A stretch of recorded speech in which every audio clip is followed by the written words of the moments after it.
Je ne sais pas trop comment. Ça, c'est quelque chose que seul le pasteur Kaosi sait faire. Je vais essayer de le faire, même si je le fais tout croche, ce sera fait quand même. Mais la Bible dit que au commencement, Dieu créa les cieux et la terre. Amen. Est-ce qu'il y a quelqu'un qui n'est pas d'accord avec ça? On s'essaie, amen, on apprend. Il y en a qui ne savent pas que Dieu a créé les cieux et la terre. Il y en a qui ne croient pas. Ma fille me demandait seulement, ok. Elle me dit ce matin, ok, Dieu a créé l'homme.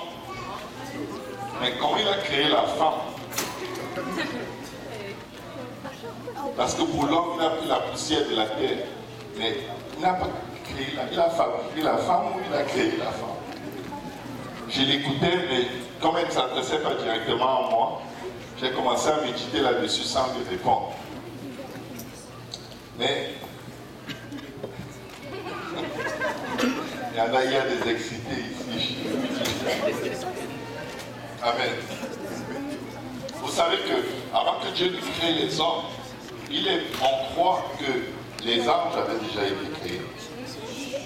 Amen. Les anges existaient.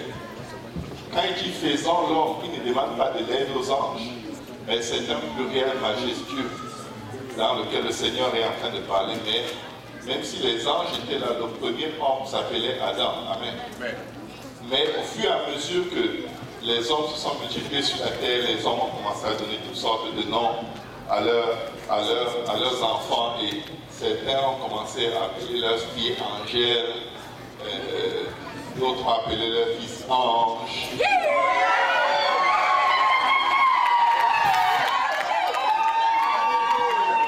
dit Angèle, mais c'est personne n'a crié.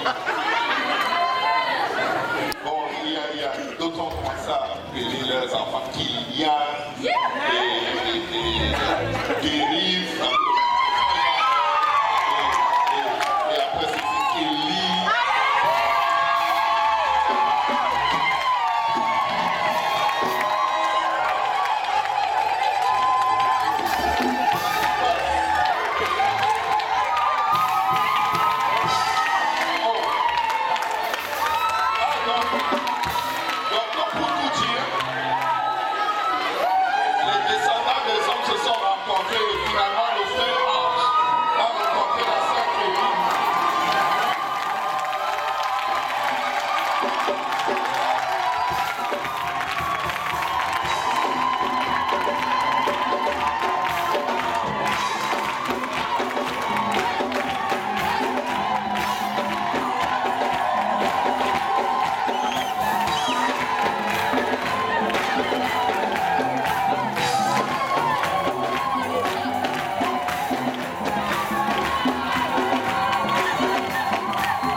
du service.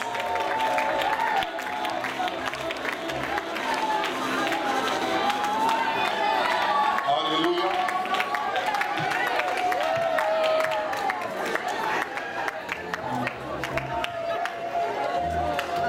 Alléluia. Félicitations, frère Ange et à la sœur Kelly. Amen.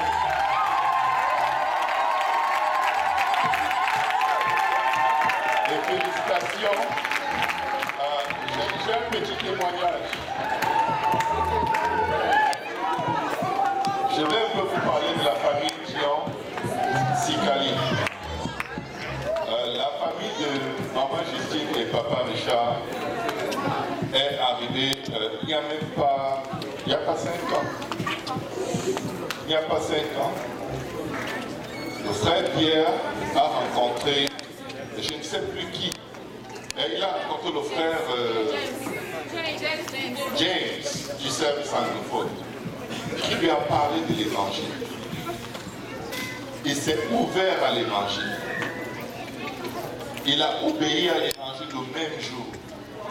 Le même jour où il est rentré chez lui, il a parlé de l'évangile à son grand frère. Son grand frère a obéi à l'évangile le même jour. Leur maison est devenue une maison d'études bibliques. De cette étude biblique est née l'église de Saint-Michel.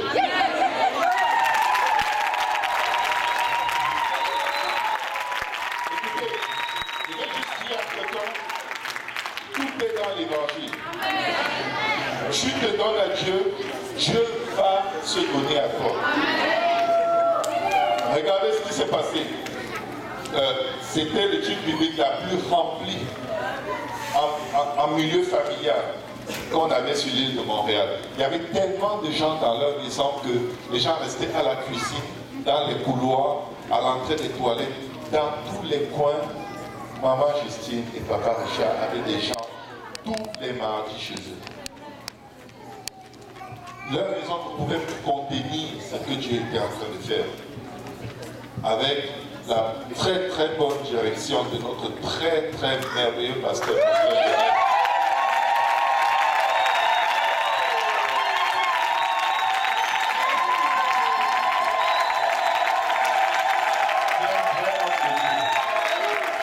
Sa femme et lui, ils sont exceptionnels.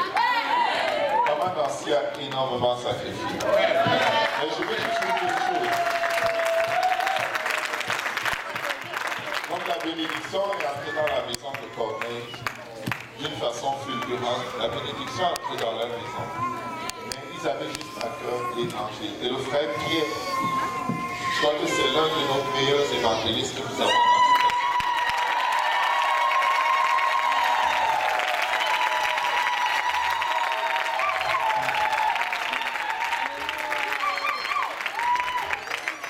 L'évangile est entré en puissance dans leur maison. Ils n'étaient pas des non-croyants avant, ils croyaient. Mais la manière dont ça s'est passé, c'était juste un autre niveau. Amen. Le frère Pierre, par qui l'évangile est entré, il s'est fiancé avec Abel Palida.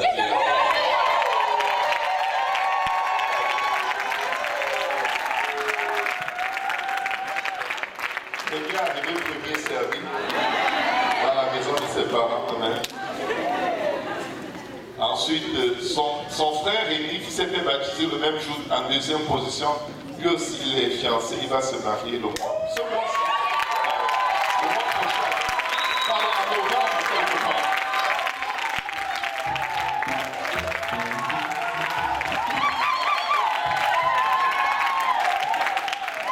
Et l'aîné, la sœur Kelly, c'est comme si ça allait du plus jeune, du milieu et plus haut. S'il vous plaît, écoutez, ce n'est pas quelque chose habituel qui se passe, ce n'est pas planifié par la main d'un homme. Qu'une maman ait 3 de ses enfants qui vont se marier en l'espace de 12 mois, sans avoir planifié, c'est ce qu'on appelle la grâce de Dieu.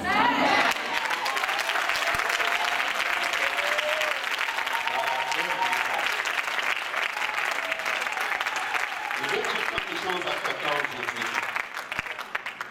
Dieu ne t'a pas oublié. Ils n'ont jamais cherché le mariage. Ils publicité après les âmes. Ne reste pas derrière Dieu pour le mariage. Tu vas passer à côté. Reste derrière Dieu pour servir. Pour les âmes. Dieu a dit lui-même qu'il n'est pas bon pour un homme de demeurer seul. Ça veut dire qu'il connaît ton partenaire. Et si tu restes à ses pieds, il va prendre le temps de bien préparer la personne pour toi. Et vous vivrez heureux. Et vous aurez beaucoup d'enfants. Parce que vous êtes dans le plan et le droit de Dieu avec la bénédiction de Dieu. Que le Seigneur vous bénisse.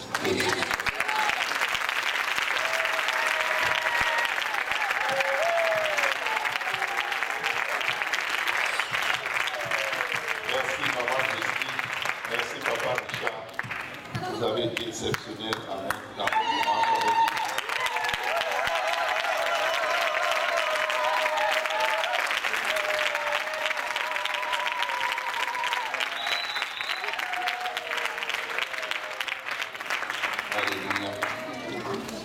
Dans cette église, nous n'attirons pas les gens.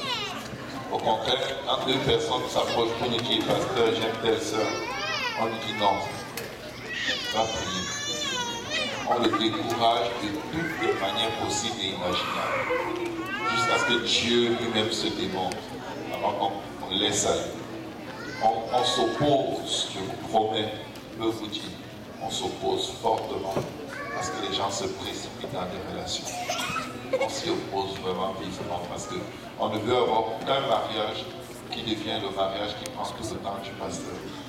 Mais on veut des gens qui ont plus Jésus à cœur que tout le reste. Parce que eux, tu ne vas presque jamais les voir en train de se batailler, de se plaindre, de s'insulter, de se tromper, de se trahir. Mais ils vont soutenir l'œuvre de Dieu dans les couples que Dieu forme à travers eux. Et je crois que le Seigneur a mis une notion particulière du mariage dans cette assemblée. Et je sais qu'avant la fin de l'année, je prophétise qu'au moins 2 autres couples vont sortir. Amen. Si tu es célibataire, peut-être c'est de toi que je parle. En patience, c'est l'Éternel de tout ton cœur. Acclamons le Seigneur.